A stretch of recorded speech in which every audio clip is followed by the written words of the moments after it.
Hello and good morning, everybody. So, in today's video reflection, I would like to expose an theory of mine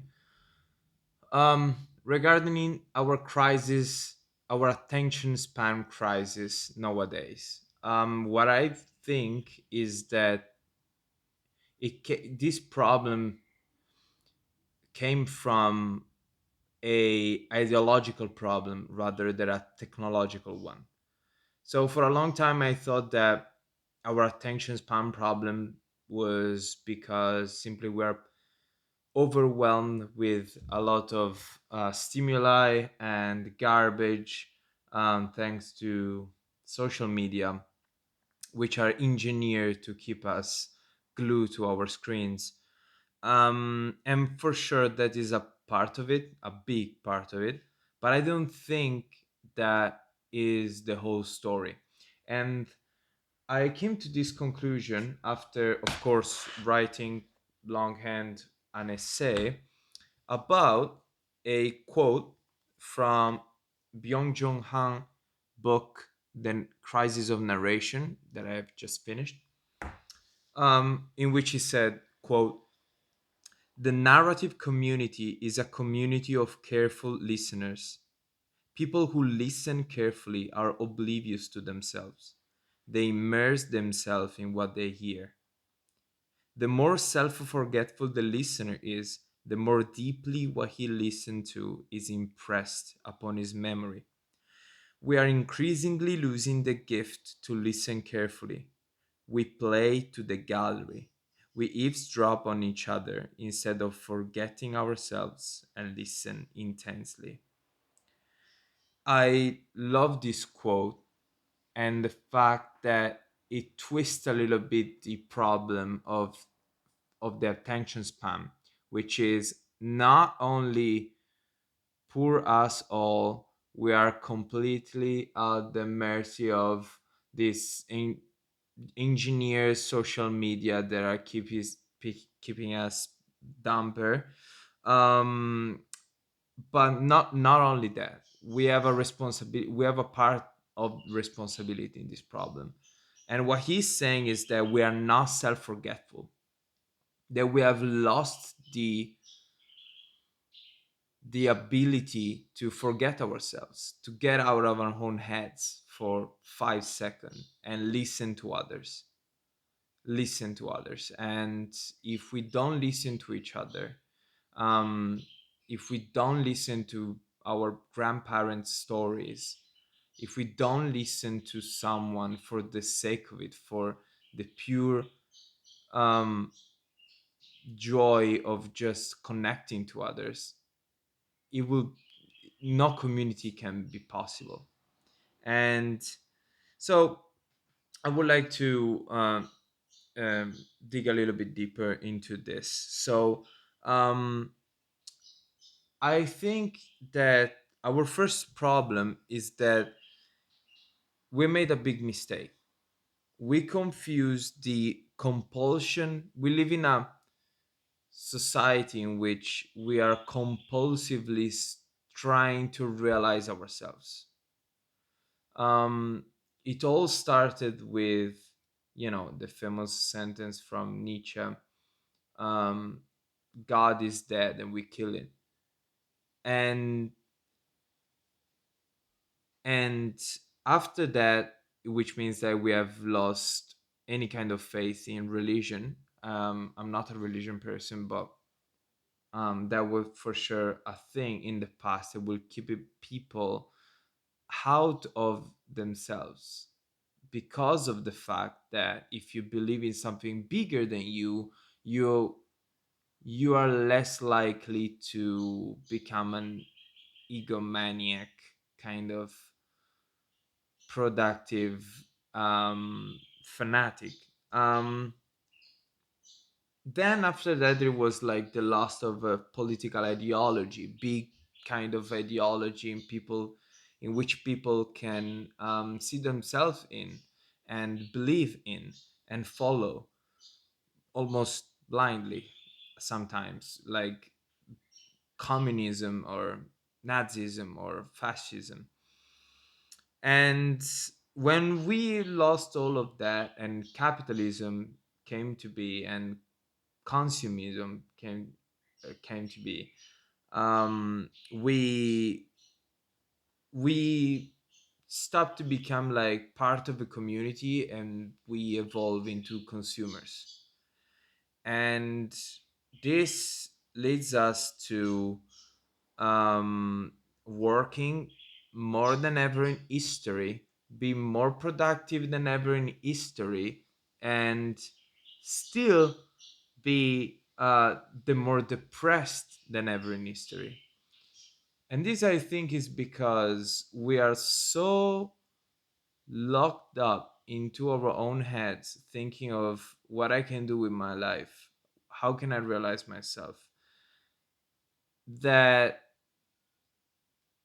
we have lost our compass, we have lost the big picture, we have lost the ability to be inactive, the ability to just experience life as it is, and we have lost the ability to do something for its own sake, to make what I like to call making sandcastles with our lives, which means doing something with extreme care, knowing that it will be finite, that it will just be washed away a second later, and that's fine, and be fine with that.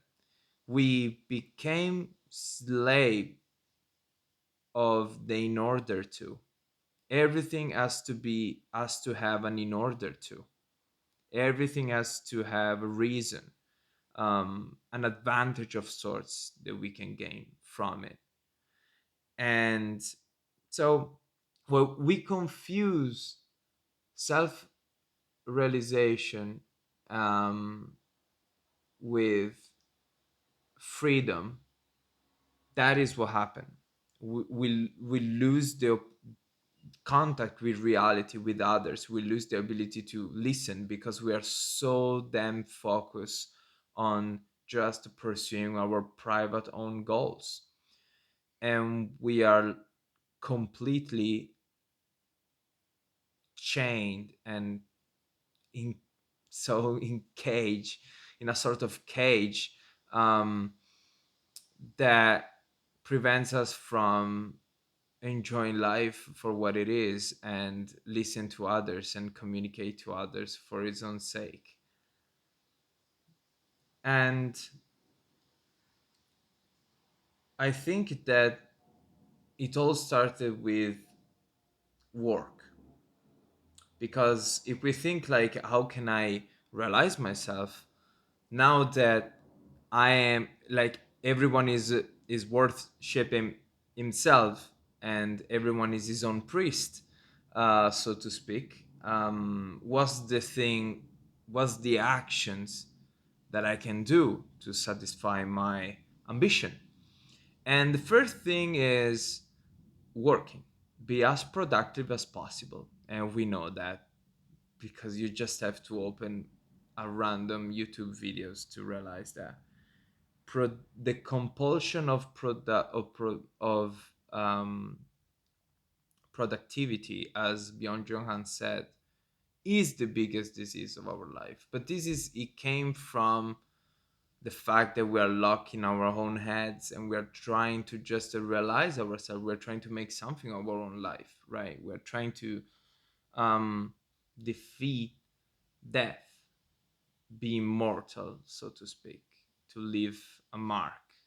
Um, and so we became slaves of the in order to, while believing that just by doing actions with a clear in order to, we can be free.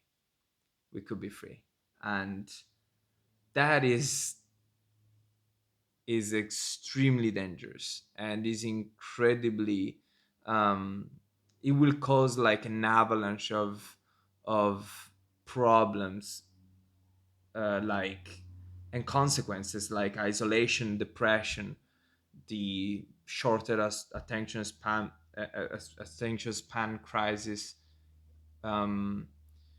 the burnout, and all this kind of problems that we are facing today. um, so now everything has to have an in order to, because otherwise it will be just a slowing down of our vision, our race towards self-realization, right? Everything else, everything that doesn't help us practically to achieve our goal is considered secondary, is considered superfluous, is considered a distraction, right? And so, for example, we pick up a book and we expect to get something out of the book. We we we we have lost the ability to, for example, read stories, read novels, just for the sake of it, right? Just just to immerse ourselves in something and enjoy the narration, right, of the story. We have lost that ability because what can a novel do for me? What I can read, what I can get out of it, right? And so we pick up books with a clear in order to. For example, we'll watch videos with clear in order to. We don't we we watch movies with a clear in order to, which is usually to recharge our battery and to relax a little bit, so that we can um, auto exploit ourselves, like self exploiting ourselves better the following day. Same thing for sleep. Okay, so we sleep in order to have more energy to devote to the workplace the next day. um, and so I found this extremely fascinating. Also, it happened with people, for example, right? Like if we met somebody, we're not, it's really awkward to start a conversation with a stranger randomly, with an old lady or whatever, because it feels like, what's the point, right? What can this person do for me? um and this seems like you find like a group of people, like for example, like you're just starting a new town or work or whatever, and you met these people and they're probably not gonna be your intimate friends. um and so you say like, okay, what does this person do? Like, is he a plumber or like an engineer or whatever? Can I use that? Or um it can be of some kind of use to me. Can he link me to someone else? And so on and so forth. This is running in our heads, like constantly when we meet other people. And this is a disaster because it dehumanizes ourselves. It's a tragedy. But we giving them a name, which is networking, and we consider it a normal thing to do, which is absurd to me. It's absolutely nonsense. And so we have a stretched kind of the logic of the workplace in every single aspect of our life. And even life itself has become a supporting system to work. Life is in itself a tool for work, right? Like, it's like if we have inherited this big land and we cannot even conceive the just sitting on the land, enjoying what is around us, planting trees, letting the grass growing and flowers growing and stuff like that, and just enjoying it. It's unconceivable. We use it as a platform to build with upon which build something. um, and this is how we're approaching life today. And I don't want to say that everyone has to be a monk, or um, this is not what I'm saying. But we lost really the ability to be inactive, to um, to approach life as the Greek used to approach life, to um, have a work as a supportive system for life, not the other way around. And I found this quote from Max Weber in which he said, "One does not only work in order to live, but one lives for the sake of one's work." So now life is a supporting system for working and not the other way around.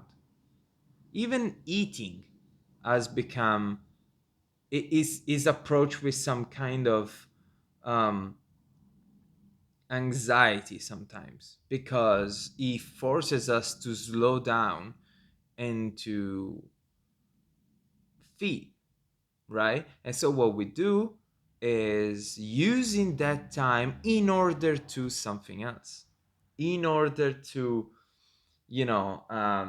answer to some email real quick, or um, watching something, or scrolling our phone, or yeah, make some progress on whatever paper we're writing for our work, job, or whatever.